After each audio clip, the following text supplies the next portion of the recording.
Navoiy shahri Islom Karimov ko'chasida o'zining yo'nalishida harakatlanib ketayotgan transport vositasining oldiga tushib olgan Nexia 3 rusumli avtomashina haydovchisi hech qanday manyovrni amalga oshirmasdan qo'lingdan nima keladi qabilida obro'sizlarcha o'ziga yo'l ochadi. Avariya holatini keltirib chiqarishga uringan haydovchi arzimagan sabab bilan boshqaruvda ayol kishi bo'lgan mashinaning harakatlanishiga jiddiy xalaqit bergan. Bu bir emas, bir necha marotaba sodir etilgan.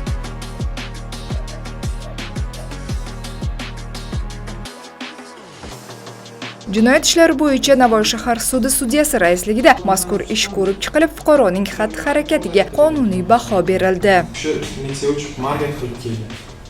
2-3 marta market qilib keldi, arqamdan turab keldi, masofani sarflamay o'rta polosani bosib keldi arqamdan.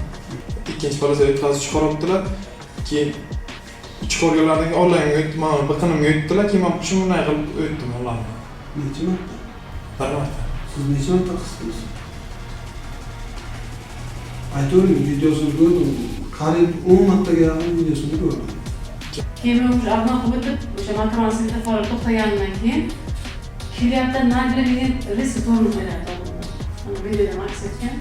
Men unga yetib o'tmadim. Signal qo'yapman, o'zingga bosib. Signal chalingan keyin bu mashina o'tkazib olib, bu qildirsa bu polosa o'tadi. Bu polosa bu tarafdan qisayapti.